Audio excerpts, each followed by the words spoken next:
Welcome to Creation versus Evolution, Topic 4, Ignorant and Unlearned Christians.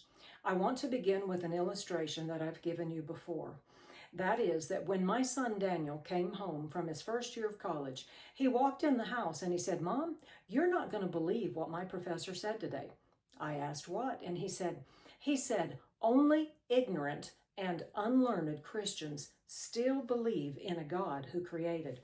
Now, that statement should have been surprising to me.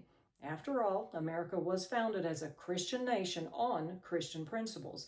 Yet it didn't surprise me at all. Actually, this professor's statement is typical of the kind of indoctrination that many so-called open-minded and educated people are forcing upon our society. But how truthful is this statement? Do only ignorant and unlearned Christians still believe in a God who created? I want to give some illustrations today of some of these ignorant and unlearned Christians who still believe in a God who created. I want to begin with a man named Lee Strobel. Now, Lee Strobel has written a number of books. One of them is The Case for a Creator. And if you haven't had an opportunity to read this book, it is fabulous. You won't be disappointed if you get it and read it. But in that book, Lee Strobel gives the illustration. He said he was privileged to be the moderator at a debate between a Christian and an atheist. The Christian was William Lane Craig, a PhD and a DTH, and the atheist was selected by the national spokesman for American Atheist Incorporated. So they chose who they wanted to speak against Dr. Craig. And in this debate, Strobel explains that Dr. Craig defended Christianity before a crowd of 8,000 people and multitudes more listening by radio. And Lee Strobel states, as moderator, this is his quote, "I marveled as Craig politely but powerfully built the case for Christianity while simultaneously dismantling the arguments for atheism. From where I was sitting, I could watch the faces of people as they discovered, many for the first time, that Christianity can stand up to rational analysis and rugged scrutiny. In the end, it was no contest. Among those who entered the auditorium that evening as avowed atheists, agnostics, or skeptics, an overwhelming 82% walked out concluding that the case for Christianity had been the most compelling. 47 people entered as non-believers and exited as Christians. Craig's arguments for the faith were that persuasive, especially compared to the evidence of the atheists. Incidentally," Lee Strobel comments, "nobody became an atheist." That's found on page 277 in The Case for a Creator. The second one I want to mention is Creation Magazine, and this is the June through August 2004 edition. There was an article that was written, An Awesome Mind, and this article goes on to introduce one of Christianity's foremost defenders, and his name is Jonathan Sarfati.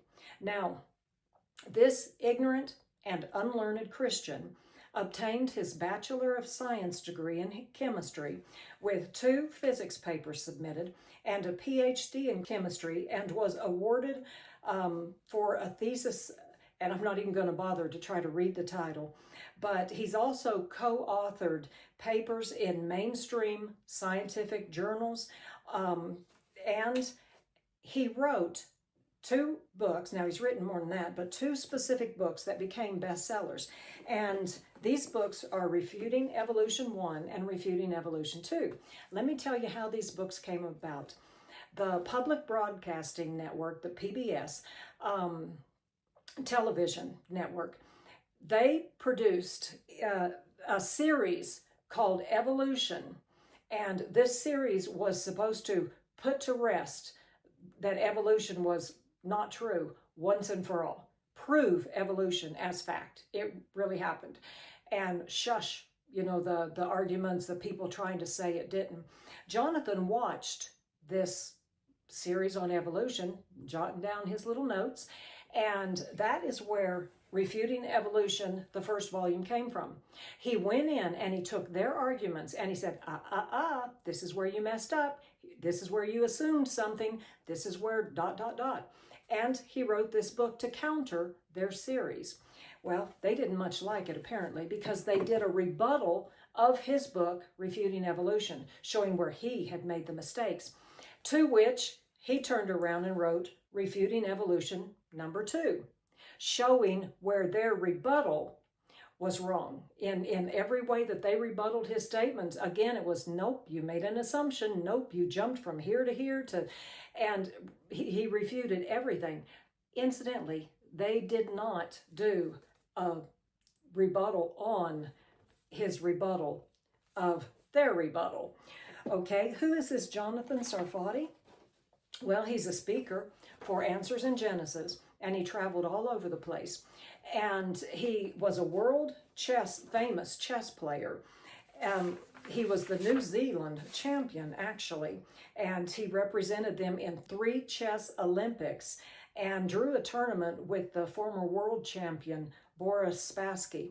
The International Chess Federation awarded him with the FIDE Master in 1988. Now, while speaking at the Answers in Genesis conferences, he became famous for accepting chess challenges from people in the audience. At this specific one, 12 different people who claimed to be good chess players came forward, and you can see them. Actually, this photo is online if you want to go and check. You see them sitting at tables, circling in a half circle. Jonathan is sitting at a table in front of them, facing the opposite direction with a blindfold on his eyes. He's playing 12 chess games simultaneously, blindfolded. And all the person overseeing the games would say is, board number 5 moved their knight from square this to square that. Board number 9 moved their queen from this to that. And he won all 12 games. The following day, when somebody commented on a specific move that was made on board 5, Jonathan said, no, that wasn't board 5. That was board such and such. An awesome mind? You better believe it. And this is one of those ignorant and unlearned Christians who believe in a God who created. Now, how did he become a Christian?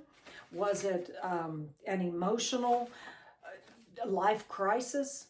No, it absolutely was not. He became a Christian because of his logical reasoning. That's what led him to Christ. Okay, the next one I want to mention very quickly, and this is a group of scientists, actually, a group of 30 scientists, and the article they wrote was Cosmology in Crisis, a conference report. And this was in the May 2004 New Scientist. And they had to pay, incidentally, to get their article put into the magazine because it's contrary to what the magazine pushed.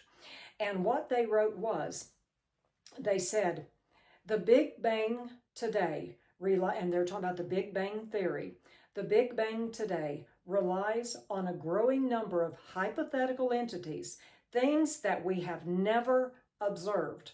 Inflation, dark matter, and dark energy are the most prominent examples.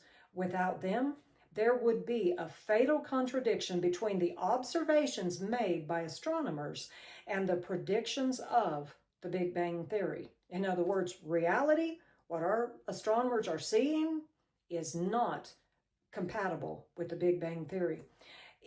They continue, in no other field of physics would this continual recourse to new hypothetical objects be accepted as a way of bridging the gap between theory and observation. It would, at the least, raise serious questions about the validity of the underlying theory. But the Big Bang Theory can't survive without these fudge factors.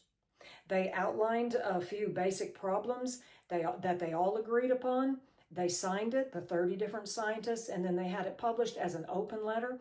And a whole lot of other scientists added their names to this objection. Some of these scientists were not Christians. So it wasn't a group of Christian scientists getting together to try to, counter this. They were scientists, period. Many of them Christians, some of them not Christians, who understood, no, this doesn't work. This doesn't work.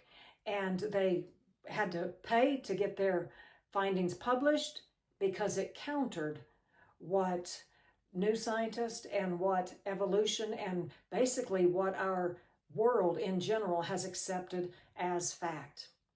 Only ignorant and unlearned Christians? No, absolutely not. Thank you for joining me today.